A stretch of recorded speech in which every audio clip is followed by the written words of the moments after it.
Karena gara-gara lihat media sosial, lihat Instagram, galau, sumpek, galau.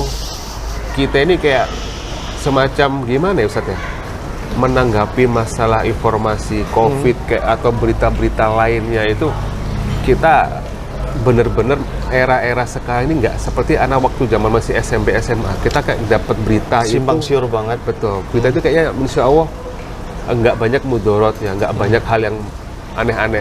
Tapi di era-era sekarang kita buka media sosial biarpun kita udah ngefilter nih, cuman banyak aja berita biarpun masalah dakwah yang dicampur aduk, dipotong-potong videonya, berita-berita hoax.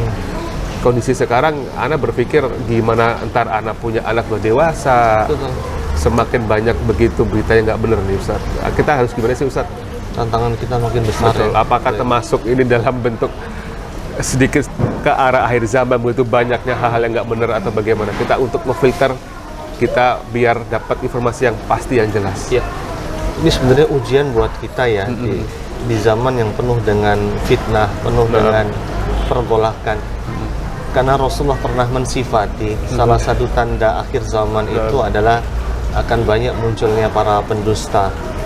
Orang-orang yang hobi berdusta mereka justru dipercaya.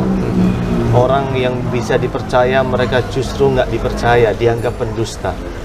Orang yang tidak bisa mengemban amanah justru dikasih amanah. Orang yang bisa mengemban amanah justru dikatakan seorang pengkhianat. Maka betul-betul kita semakin jauh dari zaman kenabian, maka akan semakin besar ujian yang akan kita dapatkan. Sebagaimana gini, ada lentera di atas sana.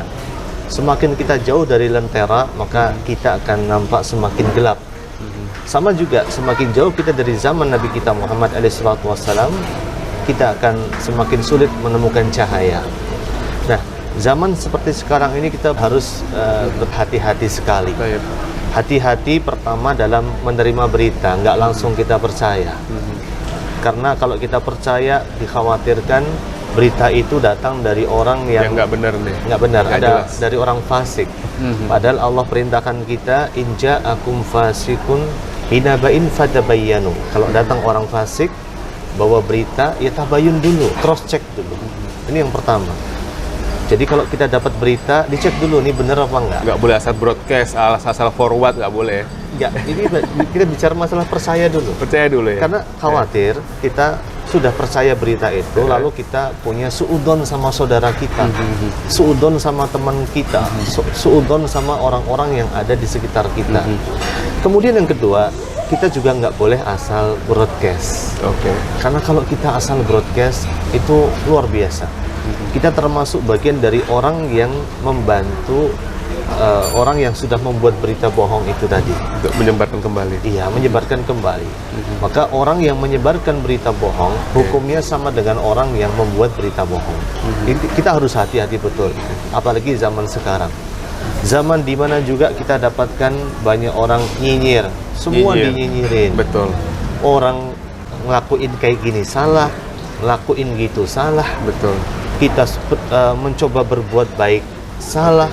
Kita mau nolong orang lain dikira cari muka. Kita mau kayak gini, semua diomongin lah. Maka sungguh betul kata Allah Subhanahu wa Ta'ala ketika Allah menurunkan surat Al-Humazah. Surat ini Allah turunkan di saat Nabi kita Muhammad SAW mendapatkan tantangan yang luar biasa. Dinyinyirin terus Nabi kita.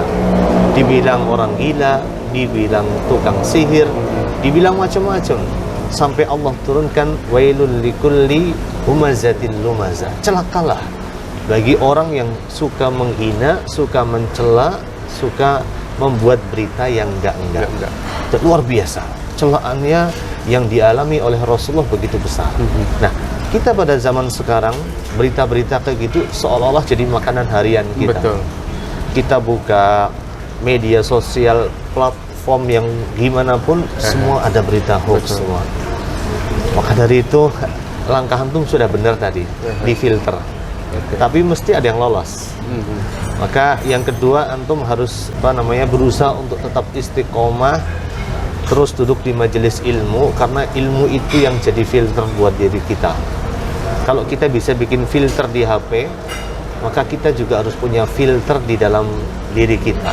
Pemahaman kita, pemahaman agama kita, itu harus jadi filter dalam kehidupan kita. Sehingga kita menjadi orang yang selamat nanti. Karena sungguh ini zaman yang terus terang penuh dengan fitnah. Kita sulit membedakan mana yang hak, mana yang batil, mana yang benar, mana yang salah, mana yang amanah, mana yang tidak amanah. Luar biasa, sulit sekali. Jadi kita minta tolong sama Allah. Dan saya ingat dengan salah satu doa yang sering diucapkan oleh Nabi kita Muhammad SAW. Mungkin nanti bisa kita amalkan ya. Boleh. Rasulullah banyak membaca doa, Allahumma inni as'aluka hubbak. Ya Allah, aku memohon kepadamu cintamu.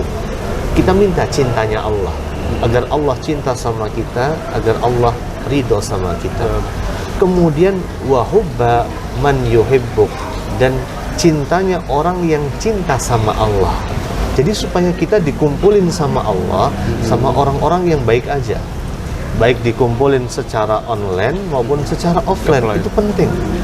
Awalnya kenapa kita nyebarin berita bohong? Karena kita pasti dapat dari temen kan? Betul. Dapat broadcastan gitu. Lingkungannya yang lingkungan hoax juga nih, jangan-jangan. Iya, betul. Kalau kita kumpul sama orang yang baik, insya Allah berita hoax itu nggak kita dapatkan. Betul. Maka kita minta sama Allah agar kita didekatkan dengan teman-teman yang baik. Kemudian yang ketiga, Rasulullah juga senantiasa minta sama Allah, wa hubba amalin yuqarribuna ila hubbik, dan aku meminta ya Allah amalan yang bisa aku lakukan dan bisa untuk meraih kecintaanmu ya Allah. Jadi luar biasa.